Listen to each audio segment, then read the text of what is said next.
Now, this is the first play of the game, right? 0-0, 11:52 left.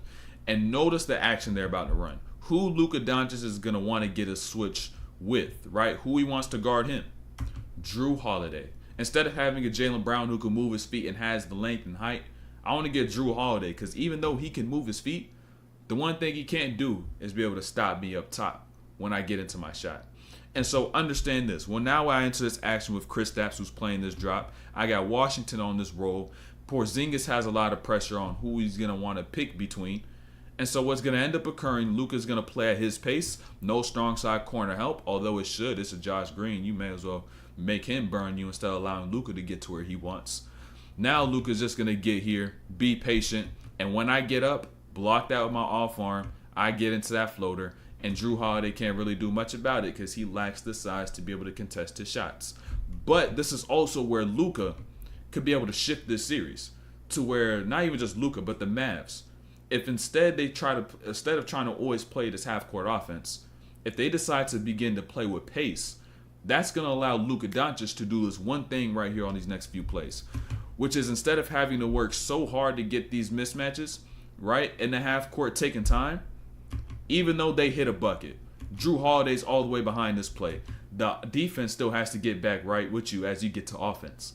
And so now Luka is able to get a cross match just by getting the ball across the court 3 seconds in. No walking the ball up. So I got Derek White, clear out that left side. I turn my back. Let's get busy, right? Let's get busy. And they play single coverage a vast majority of the time. So now spin, fade, off the glass, too much size for you. Give me that bucket. Once again, I don't care if y'all get a bucket. I'm going to go and get mines on the other side. Let me get my cross match, right? Let me get my cross match. I apologize, by the way, for them cutting the broadcast to Jason Kidd face for no reason. NBA, you need to stop it. I don't know why they keep doing that, but you keep shifting the people's faces we don't want to see when we trying to watch the game. And I just want to see buckets like this. Luka Doncic bring it down quick, fast, get that space, step back, bucket. And now I realized, oh shit, Jrue Holiday is who I thought I really wanted to attack going into this game. He was the one I thought, okay, I got the size on, I got the height on, I can get my buckets on a little easier instead of Jaylen Brown or Jayson Tatum.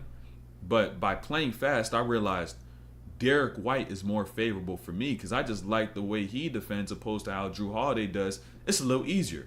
So what's going to happen when they get into the half court? Pay attention to what happens in the half court. Jrue Holiday, let me get 2 screens. Now let me get Derek White. And in the half court, as I attack Derek White, I'm not just going to do it from an isolation standpoint because that's going to make things a little easy for them to do and may make me work harder than I want to.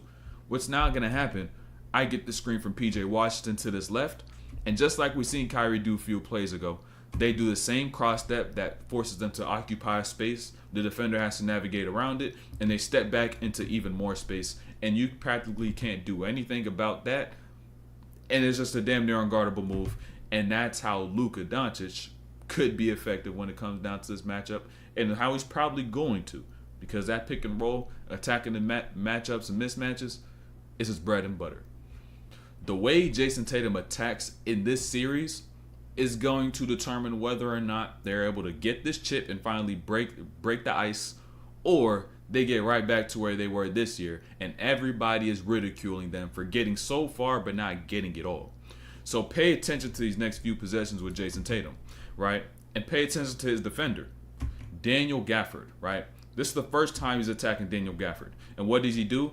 Off-arm swipe. I try to get by, and that low-key was a goaltend. But you see everybody's hands in the air. It wasn't called. Make that 0 for 1, right? First time down. Make that 0 for 1. Now we got another possession here in this first quarter. Gafford again, you at the top of the key. How is he going to attack Gafford this time, right? You attack, snatch back, get into your shot instead of getting to the rim. He's really got to knock those down, but doesn't change the fact he's now 0 for 2, right? He's 0 for 2 now. Now, pay attention to what he's going to do now. Watch Tatum. Notice, 16 on the clock, calls for a ball screen with Al Horford. Let me continue to test the waters with Daniel Gafford, right? I got to the rim one time. I low-key should have got that too. They ain't called it. I got to the mid-range. I missed it off a pullback. You need to knock those down. The mid-range is going to be his bread and butter this series. Now, third time, what do I try to get into? Late end of the first, boom. Instead, now I try to get into a step back, going to his left side. I miss it. Make that 0 for 3 for Tatum when he's going against Daniel Gafford. Not a bad sign, right? But it's the IQ, it's the approach, it's the strategy Tatum must take. That if I continue just to try and go against a defender that I know guards me in a way that's not the most comfortable for me, that's just going to lead us to an L. And so what he has to do instead is what he did later on in this game, which is instead of attacking a Daniel Gafford, I'm now going to find this matchup that I really like, which is Josh Green. And once I find it, I'm going to spam it. So pay attention to these next few possessions. Now he's got Josh Green. Derek Lively, most importantly, recognizing that this is just a bunch of fluff to clear out the paint. He stays here. Tatum reads that. I get some contact, nudge into a step back, going to that left, fade, mid-range game is what he's going to need. No settling for Tatum. You can't settle. You can't settle. You can't settle this series if you want to get that chip, right? 1 for 1 against Josh Green. Now this time down. This is the next possession. Same spot, same catch, different spacing. But still pay attention to how he's able to get to where he wants to. You now have Porzingis 1 pass away. Kyrie on his tail side. He faces up. And now after he gets into his attack, goes left once again. Lively hesitant on that help because he's seen earlier that when he pulled into the paint, that they kicked that out to Porzingis and he got burned. So now he bumps. And now with all that bumping, I'm now not just going to try to get a bucket. I'm going to try to get a bucket and get to the line by going into that bump and getting into my shooting motion. So now I get that as well. 2 for 2 and now add the free throw. 5 points right there at that. And mind you, if it ain't broke, do not fix it ever, ever, ever. Don't fix it. I got PJ Washington. Give me Josh Green. All right, give me Josh Green. And I'm going to practically do damn near the same thing as I did last time. Just slightly different, though. Slightly different. Instead of catching from the mid-range off the triple threat, I'm facing up. And I still get to exactly where I want to. Going left, nudge, step back to this left side. Use the same shit over and over because if it ain't broke, don't fix it. And the way as to which Tatum is going to go and attack these matchups and the matchup specifically he's going to pick that he wants to get is going to be a deal breaker for this series. This is why attacking the top foot does not matter. Kyrie's got the ball with Derek White. If it was all about the top foot, he would just rip right, go into his baseline, and go and attack and score and try and get his bucket, right?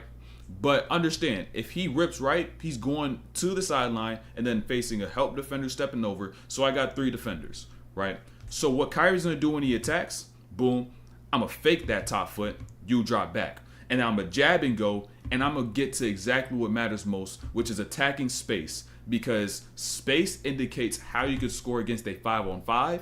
Top foot determines how you attack against a 1-on-1. And if you want to score in 5-on-5s, you seek space before you seek attacking a top foot. Because you're scoring against 5 defenders in a 5-on-5 and not just 1. For Kyrie to go and attack Jrue Holiday 1-on-1 right now, stupid thing to do. But watch what he does instead. I'm now going to get the screen for PJ Washington, and now I'm going to attack Jrue Holiday 1-on-1 because he's not set as a defender. So what can I do? He's now hopping, not set. I can manipulate his movement and get straight to my spots. Boom, right there off the glass. I smoke it. All on me, Lively cleanup crew. If you're going to want to attack in isolation, the key thing you got to understand is I can still be able to leverage a pick and roll, leverage some downhill momentum so I could prevent the defender from being able to sit there and just hone in on everything I'm doing. It's going to make their job way tougher, and it's going to make your job a lot easier.